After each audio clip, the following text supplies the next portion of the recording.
शेर और खरगोश की कहानी। बहुत पुरानी बात है। एक जंगल में खूंखार शेर राज किया करता है। राजा होने के कारण वह शेर जंगल के बाकी सारे जानवरों पर धौंस जमाता था और उनका शिकार करके उन्हें खा जाया करता था। कई बार वह एक या दो नहीं बल्कि कई जानवरों को मार दिया करता था। इस बात से जंगल के सभी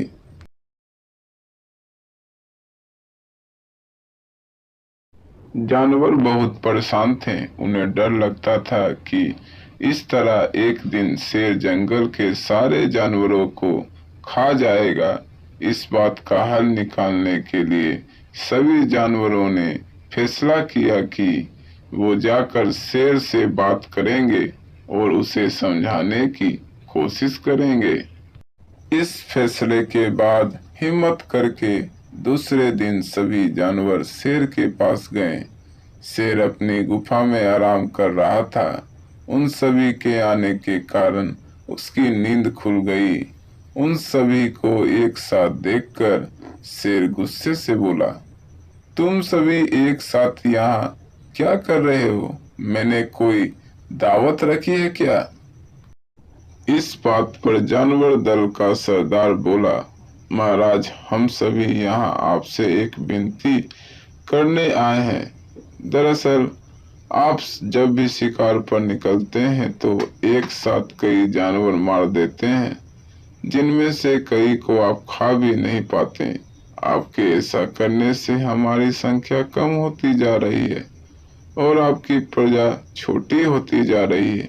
अगर यूं ही चलता रहा तो एक दिन आपके राज्य में एक भी जानवर नहीं बचेगा और जब प्रजा ही नहीं होगी तो राजा भला किस पर राज करेगा।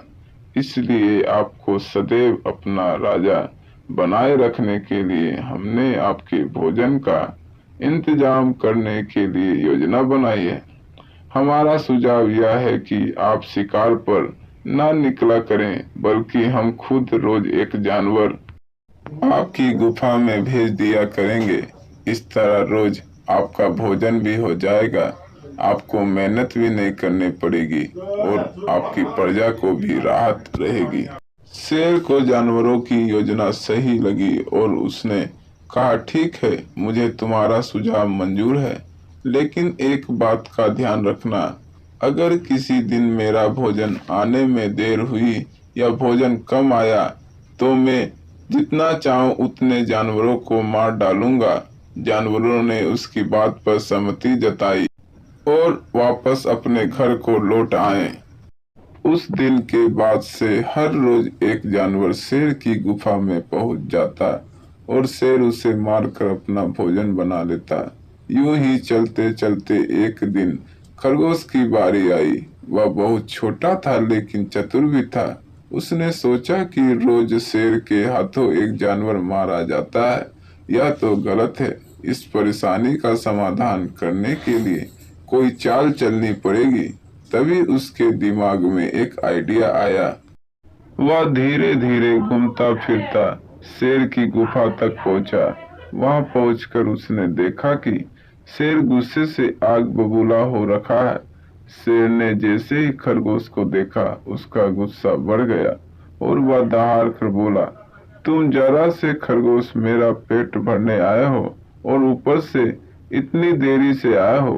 पता है मुझे कितनी जोर से भूख लगी है। कहाँ मर गए थे और तुमसे मेरा पेट कैसे भरेगा?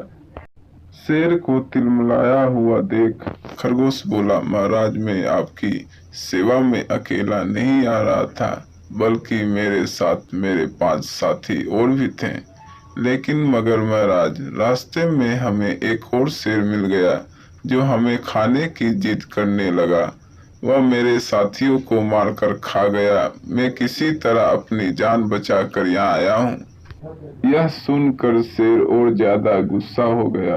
वह बोला, एक और शेर? कौन है वह और मेरे जंगल में क्या कर रहा है? खरगोश ने कहा, महाराज, वह बहुत बड़ा शेर है। और जब मैंने उससे कहा कि तुम हमारे महाराज का भोजन खा रहे हो, तो वह बोला, आज से मैं तुम्हारा महाराज हूँ और मेरे अलावा इस जंगल में कोई और शेर नहीं रह सकता। मैं सबको मार डालूंगा। फिर आपको लड़ाई के लिए ललकारने के लिए उसने मुझे यहाँ भेज दिया। अच्छा, ऐसी बात है तो मैं भी तो देखूं कि ये कौन शेर है तो जो मेरे जंगल में आकर मुझे ही ललकार रहा है। ले चलो मुझे उसके पास, शेर ने गरज कर बोला और खरगोश के साथ चल दिया। खरगोश उसे जंगल के बीच मौजूद एक कुएं के पास ले गया और बोला, महाराज वो इस गड्ढे के नीचे गुफा में रहता है, आपको आता देख शायद वह अंदर घुस गया। दूसरे शेर को देखने के लिए जैसे ही शेर ने कुएं में झांका तो उसे अपनी परछाई दिखी और उसने समझा कि वह दूसरा शेर है। इसके बाद उसने दूसरे शेर को ललकारने के लिए जब दहाड़ मारी तो उसे की दहाड़ उसे सुनाई दी, लेकिन उसे लगा कि वह दूसरा शेर भी उसे ललकार रहा है। बस इतने में शेर को गुस्सा आया और उसने कुएं में छलांग लगा दी। छलांग लगाते ही शेर कुएं की दीवार से टकराया और पानी में गिरकर मर गया। यह खबर जब जंगल के बाकी जानवरों को मिली तो सारे बहुत खुश हुए और खरगोश की जय जयकार करने लगे। कहानी से सीख। बच्चों, इस कहानी से हमें यह सीख मिलती है कि मुश्किल से मुश्किल परिस्थिति में भी दिमाग शांत रखने से हर कठिनाई को आसानी से सुलझाया जा सकता है।